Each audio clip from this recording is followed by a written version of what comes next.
na mbele zako, mbele ya kanisa lako, watu wako watakatifu ambao wamekuja kwako leo. Nimesimama kwa sababu ya neno lako. Naomba kwamba Bwana uje unene nasi neno lako, kwa sababu neno lako ni upanga ukatao kuwili. Baba, sema nasi kwa wakati huu, tukuone ukitenda mema ndani ya mioyo yetu, tukijazwa na Roho Mtakatifu, tukiponywa mioyo yetu. Asante Bwana, sema nasi kwa wakati huu, katika jina la Yesu nimeomba na kuamini. Amen. Pigia Yesu makofi.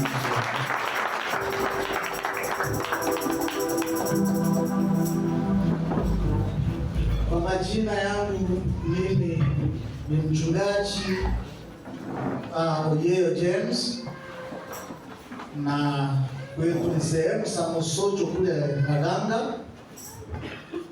na nimekuja kuhudumu kama curate katika kanisa hili, na tuko na mama pale. Kwa sababu huu sio wakati wa kuzungumza, ningependa asimame juu na aweze kupunga mkono.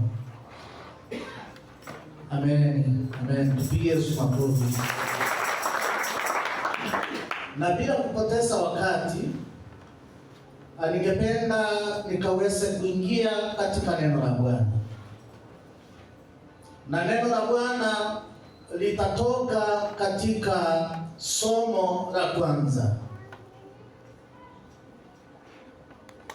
Na neno hili ni Mungu anazungumza pamoja na Ayubu, akitoa honyo kali kwa sababu Ayubu alitaka kugeuka na kumwacha Mungu. Bwana Yesu asifiwe. Amen. Na kama tunavyojua ama kumsoma huyo Ayubu ama kusikia habari zake, neno la Mungu linasema ya kwamba Ayubu ni mtu wa Uzi. Yeye alikuwa ni mtu mwaminifu, kama Biblia inasema ya kwamba Ayubu aliweza kuwa mwaminifu na mtu ambaye aliyekuwa akielekezwa na Mungu. Na huyu Ayubu katika kumtumikia Mungu aliweza kubarikiwa sana. Akabarikiwa na watoto 10, wavulana wakiwa 7 na wasichana 3. Na neno linasema ya kwamba katika mji wa Ayubu, hapo ndipo watu wengi ambao walikuwa wakikutana kwa ajili ya kumwomba Mungu. Na Mungu naye alikuwa nafika wakati fulani anashuka ili akaweza kujidhihirisha na kujibu maombi ya watu wake. Katika hali ya kujitolea kwa mtumishi wa Mungu Ayubu, ilisababisha Mungu kuweza kumbariki sana, akampatia mali nyingi. Na katika baraka ya Ayubu, adui hakuweza kufurahia. Neno linatufunza kwamba Shetani alienda pale mara kwa mara kwa sababu ya baraka za Ayubu. Na alipokuwa akipita pale, kama tunavyojua, ukirudi nyuma na ukisoma hicho kitabu cha Ayubu kutoka mwanzo, neno la Mungu linasema kwamba siku moja wakakutana pamoja na Mungu. Shetani alikuwa akizunguka na Mungu naye akaja kwa wakati wake. Bwana Yesu asifiwe. Kwa hivyo Mungu anapotembelea watu wake, yeye huja kwa wakati wake. Basi aliposhuka akakutana na Shetani. Akamuuliza, je, Shetani, wafanya nini katika mji huu? Labda pengine umemtazama mtumishi wangu Ayubu. Akasema, la, mimi niko katika shughuli sana, nimekuwa nikitembea hapa na pale nikifanya mambo yangu. Lakini sasa kama ni huyu Ayubu ambaye ananiambia, ninajua kila ambacho kinasababisha akakupenda wewe ni kwa sababu amebarikiwa zaidi. Huenda kama hangebarikiwa angeweza kupenda wewe. Bwana Yesu asifiwe. Amen. Na kwa hakika kuna watu wengi ambaye akibarikiwa, mara nyingi watu kama hao wanamsahau Mungu. Bwana asifiwe. Mawazo yao na nia zao, wanatazama mambo yao, mali zao na kila kitu wanachokifanya katika mafanikio yao. Lakini jambo ambalo linanifurahisha kwa huyu Ayubu, yeye neno linasema ya kwamba aliweza kufuata maelekezo ya Mungu. Na katika kufuata maelekezo ya Mungu, Mungu naye akazidi kumbariki. Katika hawa watoto wake 10, neno linasema ya kwamba kila wakati Ayubu alikuwa akitoa dhabihu mbele za Mwenyezi Mungu, dhabihu ya utakaso kwa ajili yake yeye na watoto wake, ya kwamba huenda pengine watoto wanaweza wakafanya dhambi. Kwa hivyo ikabidi Ayubu awe mwaminifu kwa kutoa sadaka za kuteketezwa kwake, kwa ajili yake na kwa ajili ya wana wake.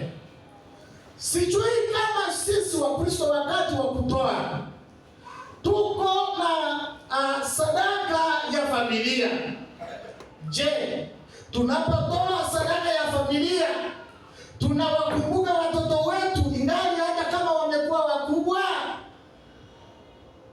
Pengine wanaweza kufanya jambo fulani, lakini katika hali ya kumtolea Mungu, mara nyingi tumesahau hata watoto wetu ambao wamekaa nje, kuambia ya kwamba Jumapili hii tutakuwa na sadaka maalum kwa ajili ya kutoa shukrani kama familia. Kwa hivyo watoto wanaweza kuchanga ndogo ili wakaweza kuleta katika madhabahu kama dhabihu kwa ajili ya utakaso. Na mtumishi wa Mungu Ayubu alifanya hayo, lakini ilifika wakati wa kujaribiwa, na kuna sababu ilimlazimu Mungu aweze kupeana nafasi ya kujaribiwa kwa Ayubu.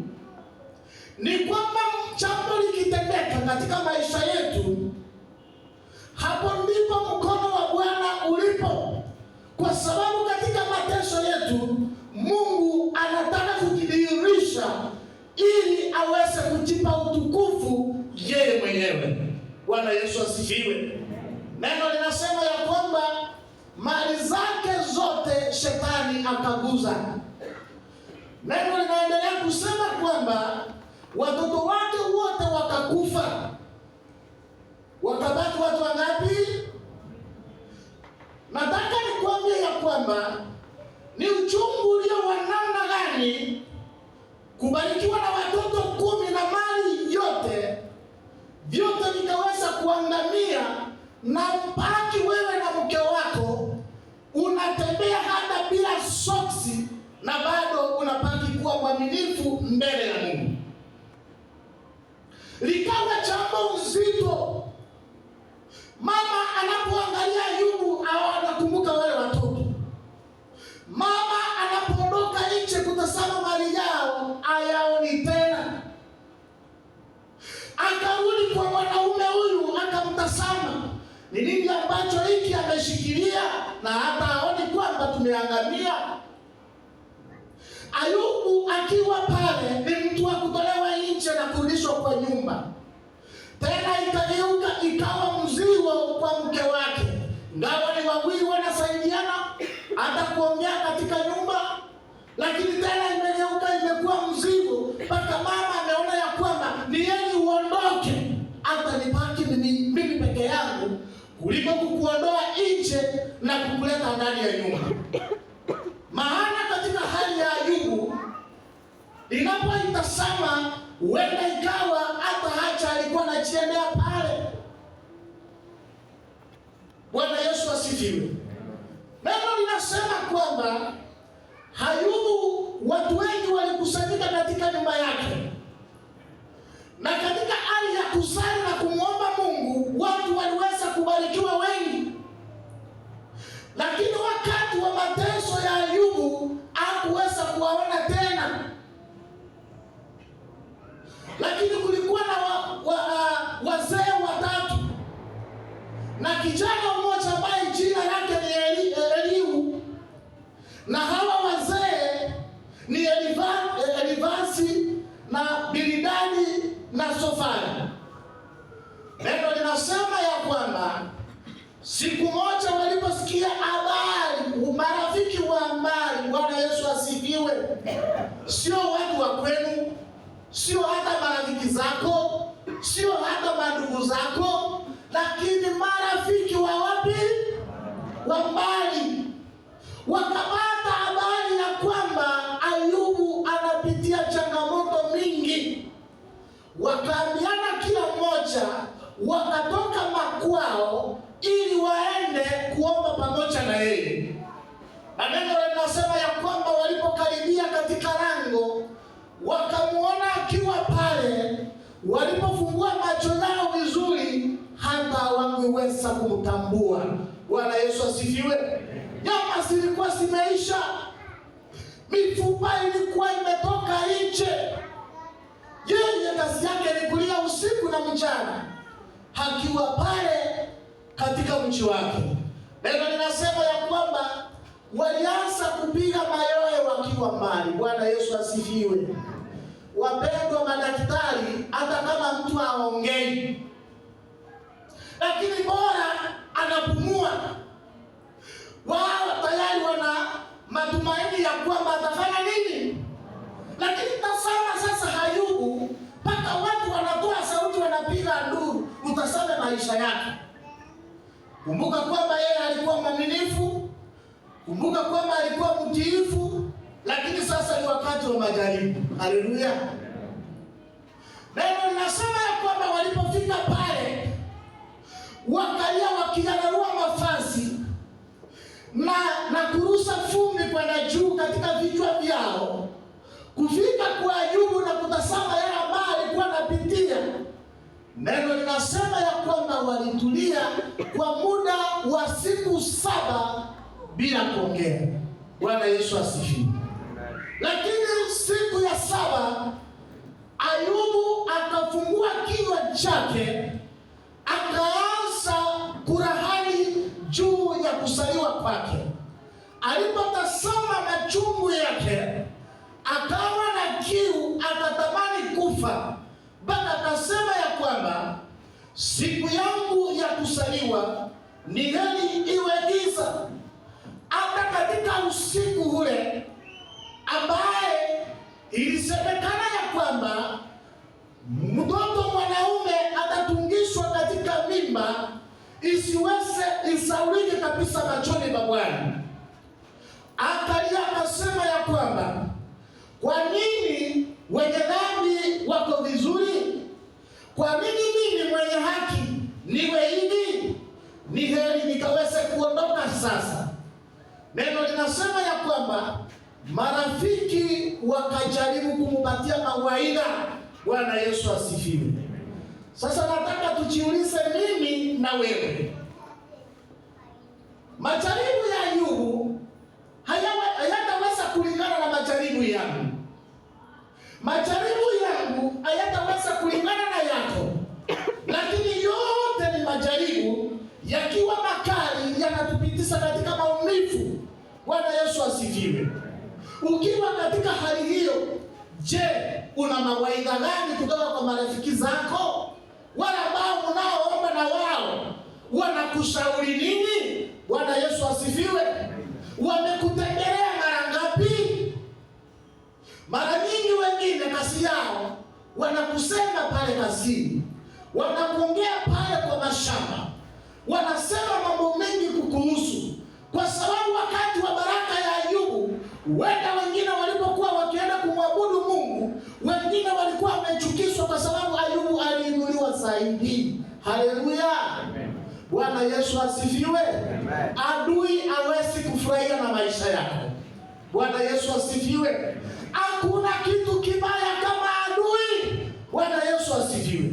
Lakini adui yupo ili utukufu wa Mungu ukaweze kuonekana. Bwana Yesu asifiwe. Ndio maana wimbo mwimbaji mmoja akaimba akasema kwamba ombea adui zako ili unapobarikiwa ajione kwa macho.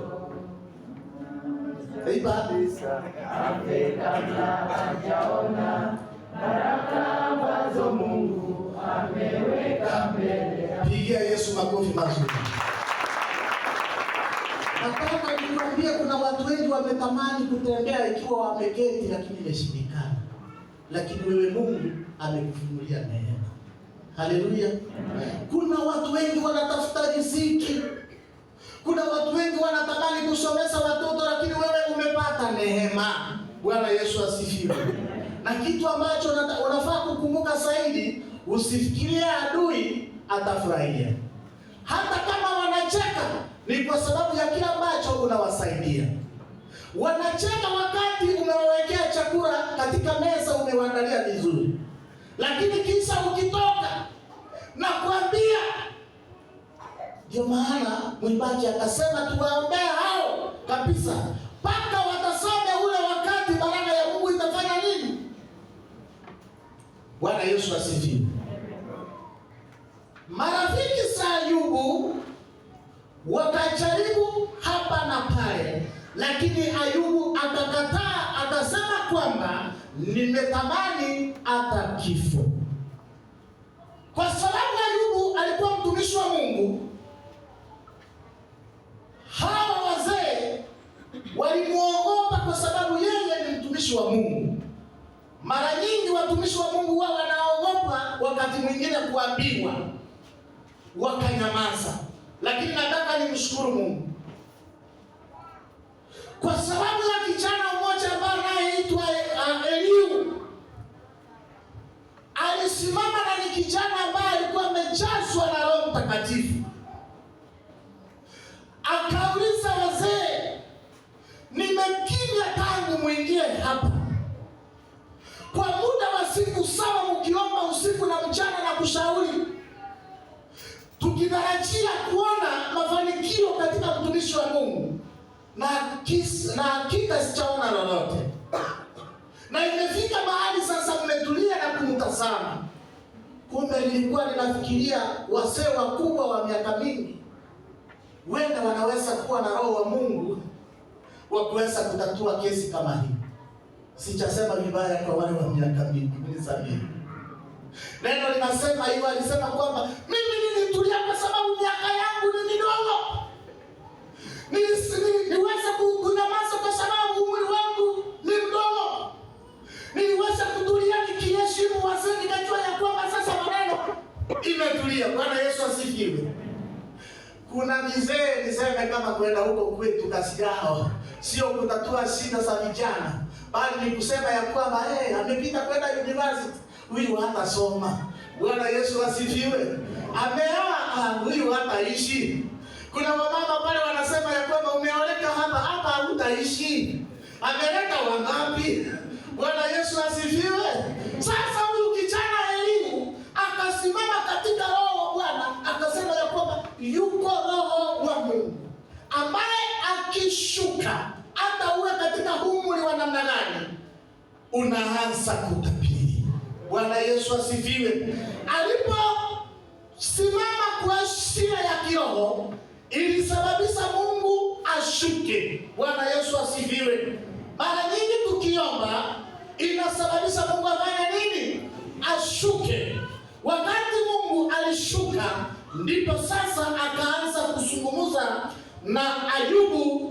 Mlango wa 38 kuanzia haya ya kwanza kuendelea, ya kwamba ndipo Bwana akamjibu Ayubu akamjia Ayubu katika upepo wa kisulisuli kusema, ni nani huyu atiaye mashauri giza kwa maneno yasiyo na maarifa? Kwa sababu Ayubu alikataa maarifa yote, akakataa mashauri ya kiroho, akakataa. Bwana Yesu asifiwe. Sasa Mungu akaanza kumuuliza, mimi ndiye niliyeiumba hii nchi, hata nikaipima kwa kamba yangu mimi mwenyewe, nikasema kwamba hapa ndipo mwisho wa nchi. Akauliza Ayubu, akamwambia, mwanaume, nataka ujifunge kiuno na usimame kidete, nikuulize maswali. Ni nani aliyeiumba bahari? Nani aliweka mipaka yake? Ni nani aliyeweka wingu? Bwana Yesu asifiwe.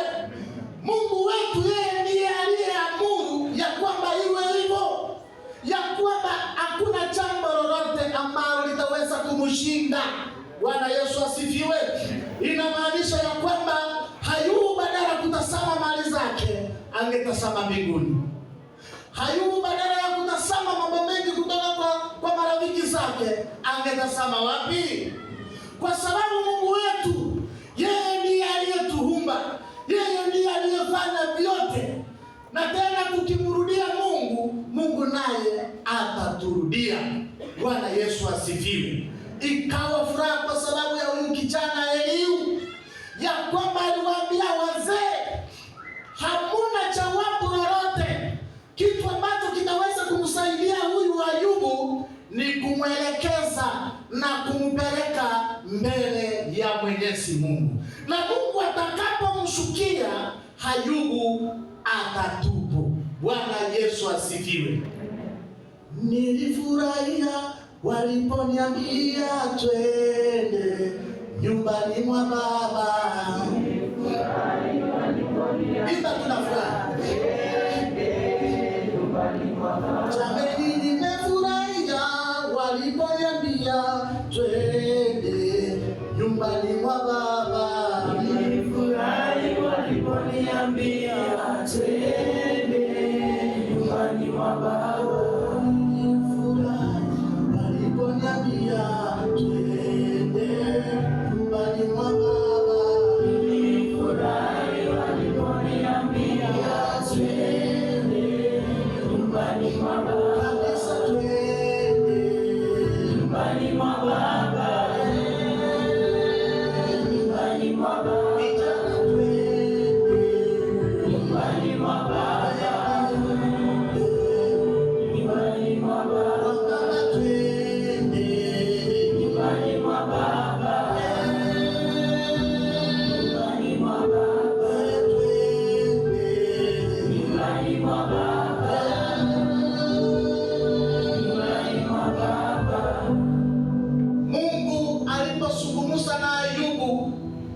Ayubu akatubu makosa yake. Utakaposikiza sauti ya Mungu na kugairi kwa yale ambayo umetenda, basi Mungu atarejesha msamaha kwako. Neno linasema ya kwamba akaambia wazee watatu, nataka mlete ng'ombe ndume 7 pamoja na kondoo 7 kwa ajili ya dhabihu ya utakaso katika maisha ya Ayubu. Ile nasema ya kwamba wakatoa, na walipoteketeza hiyo sadaka, basi Mungu akamsamehe na mambo ikarudi kuwa sawa. Bwana Yesu asifiwe.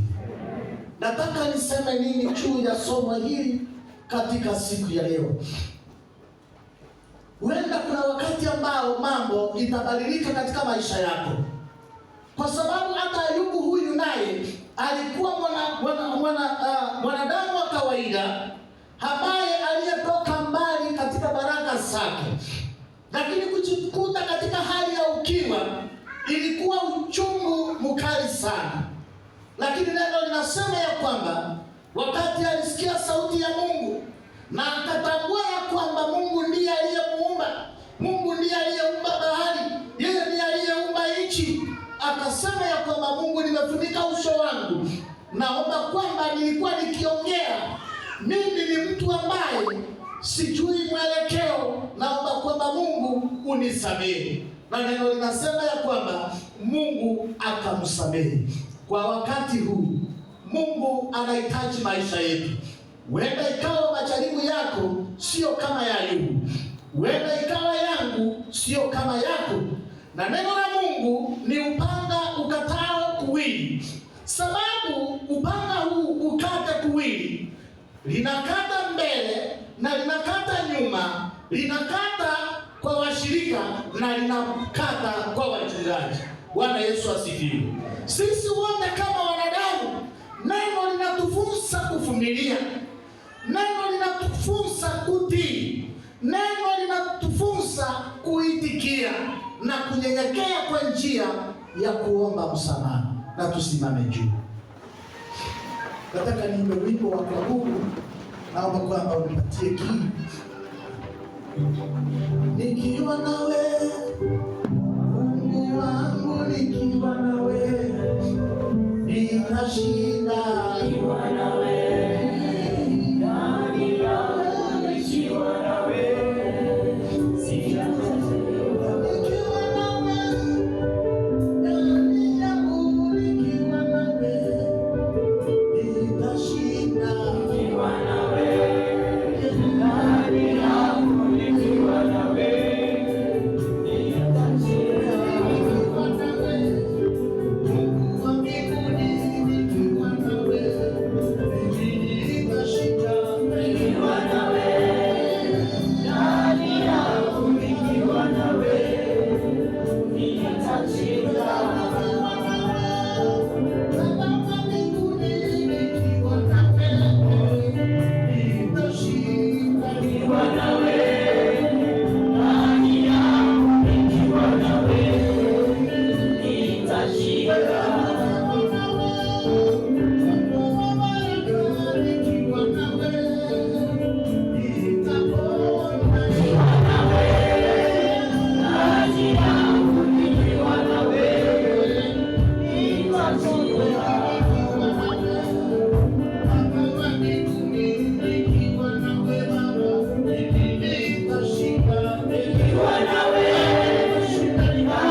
Nataka nimshukuru Bwana kwa nafasi hii ya kunipa ambaye niweze kunena neno lake.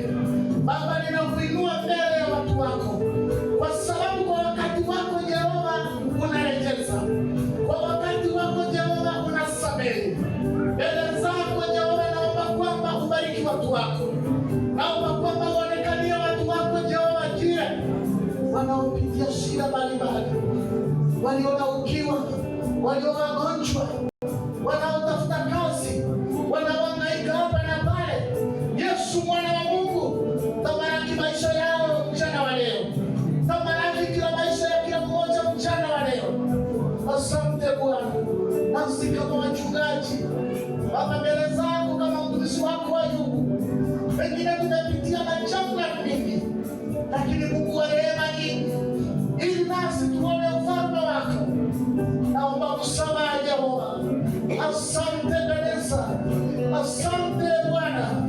Tutakase wachungaji, napotakase watu wako Jehova. Anza nami Bwana, na watu wako watakaze, wasamehe Jehova jire. Ni nani kama wewe Yesu? Wewe Mungu uliyeumba nchi, hakuna litakaloshindikana mbele zako, na mambo yote yanawezekana, yanayotusumbua usiku na mchana, yanayotufanya kuchekwa kila wakati, yanayowafanya historia zetu zimeikwa vibaya. Mungu, ninaomba kuwa na wimbo mpya ukabadilika juu ya maisha ya watu wako ambao wamesikiza neno lako mchana wa leo. Wabariki, waponye, waonekanie kwa wakati huu, katika jina la Yesu Kristo. Asante Yesu, asante Bwana. Haleluya, haleluya. Baba, pokea sifa, pokea sifa, katika jina safi la Yesu Kristo ninaomba na kuamini. Yesu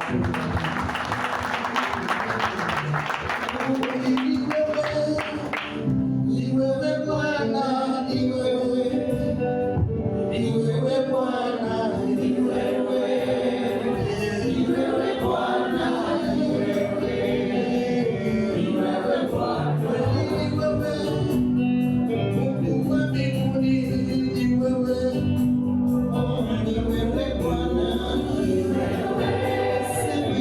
wewe Bwana, ni wewe.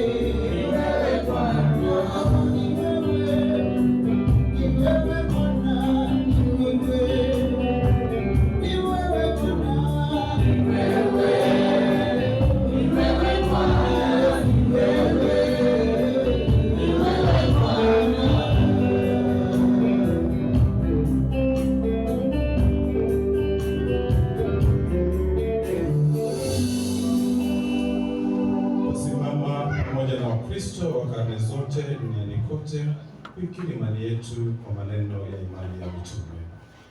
Tuseme sote. Namwamini Mungu Baba Mwenyezi, muumba wa mbingu na nchi, na Yesu Kristo mwana wake wa pekee, Bwana wetu, aliyechukuliwa mimba kwa uwezo wa Roho Mtakatifu, akazaliwa na Bikira Mariamu, akateswa wakati wa utawala wa Ponto Pilato, akasulubiwa, akafa, akazikwa, akashuka kwa wafu, siku ya tatu akafufuka kutoka kaburini, akapaa kwenda mbinguni, na sasa ameketi mkono wa kuume wa Mungu Baba mwenye enzi. Kutoka huko atakuja tena kuwahukumu watu walio hai na waliokufa. Namwamini Roho Mtakatifu, kanisa takatifu ulimwenguni kote, ushirika wa watakatifu, msamaha wa dhambi, ufufuo wa mwili na uzima wa milele. Amen. Bwana Yesu akae nanyi.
ujasiri tuombe kama alivyofundisha Mwokozi wetu.